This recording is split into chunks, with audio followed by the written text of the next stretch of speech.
if I could move on, as I said at the beginning, we're sort of focused today on some of the allegations which are raised against the Ahmadi Muslim community. And this is one which has been raised before, and I'm sure it'll be raised again. But what we hope to do today is give the definitive answers once. It's not that it's not been given again, but we'll do so for the benefit of our viewers. And again, this is a question which has been raised. And I'll, for you gentlemen, just go through the question. First and foremost, Munir Saab, perhaps bearing in mind your background, I'll come to you on this, but the questioner asks, are Ahmadis agents of Israel? And his basis of asking this question is, you have an established mission in Israel, and unlike other Muslims on whom there are lots of restrictions, your Jamaat members are allowed to live peacefully in Israel, and they are even given freedom to speech, freedom of movement, and are highly regarded. Your TV programs are being televised from Israel. Well, this one, viewers, is certainly from London, I assure you, which proves the links. Munir Saab. Well, I'd like to point out it's quite ironic. Every appointed agent has a purpose to serve. I mean, whether we refer to being British agents during the Promise of Salatu Salam's time, what is the purpose that we're serving now, 100 years later? And the same thing goes for being British or Israeli agents. And what is the purpose that we're serving for the Israeli government or any of that side? It's worth mentioning. I think it shows a lot of the people are not aware of the geographic divisions of that area, nor the demographics involved in there. Within the 48 borders, what is that's the called 1948 borders. What is when Israel was now created. What's under the Israeli government now. Yeah. There are over 1 million Arabs. I say Arabs, who include Muslims, Sunni Muslims, Shia Muslims, Christians, and other Arabs of other faiths. Now, the state does not see those people anything else but Arabs, and they're all treated the same. And they are citizens of that state. They're giving the right to vote, and they're giving the freedom to move around. And there are over 1 million Arabs. And our community, our Jamaat, does exist within the 48 borders, and in the West Bank, and in the Gaza Strip. It is also important for everyone who comes across this question. Our Jamaat was founded years before the Israeli state was founded, and the second Khalifa radiallahu ta'ala anhu has visited Baytul Maqdis, has visited Haifa and other places of the Arab world, and Jamaats, individual Jamaat members existed from that time.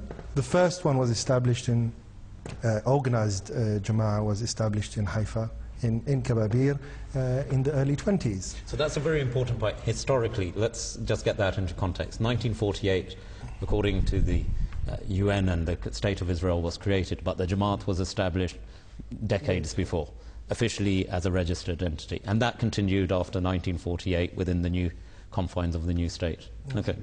And all Arabs in the first degree define themselves as Palestinians, whether they live within the 48 borders or outside the 48 borders. We feel the same way towards the Palestinian cause. And there is no exceptional favors given to the Ahmadiyya mission within the state of Israel. We operate within the 48 borders. We operate in the West Bank. We have our community which is set there, and we have a mission house there also. And the same thing with the Gaza Strip. In the Gaza Strip, the members of the Ahmadiyya Muslim community existed way before the state came into play as well. Okay. Saab, if I could come to you, I mean, there's somewhat of an ironic assumption made. Ahmadi Muslims are allowed to live peacefully in Israel. Surely it's the citizen living peacefully rather than being allowed to live peacefully in Israel. Yes, yes. Again, this is an eye-opener. Just the statement alone of someone who is from the land, expressing the history of the people and how they view themselves, so that the context cannot be lost sight of, that we hear the issue of Palestinians.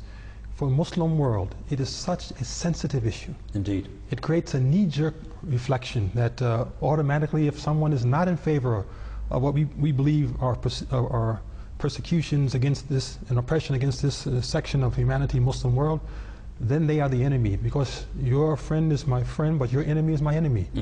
The Ahmadis, therefore, are somehow being linked to this natural sentiment that is created in the masses by saying that they are the enemies of the state of Israel.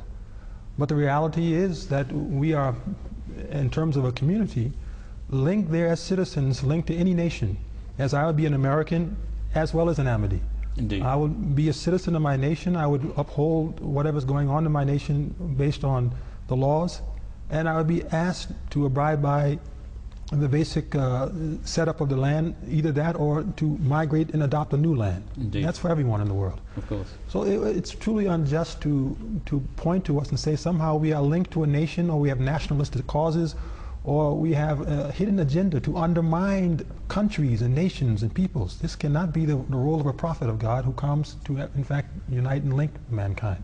But it's the sentiment. Of course. And the other thing, which again really should be pointed out, in terms of a community, though we are as I say, a community that has a religious focus, we have been concerned for the downtrodden, oppressed peoples of the world. And we have raised our voices in humanity wherever we have seen this cause. Palestinians were not outside of that scope. Indeed. It is a proven fact from the history of the creation of Israel. The foremost advocate of attempts to prevent this state from coming into being, and not an agent of one who wanted to bring it into being, was Sharduli Zafar Khan, an Ahmadi Muslim himself. He advocated the cause so beautifully in the United Nations, Indeed. so forcefully for the Arabs.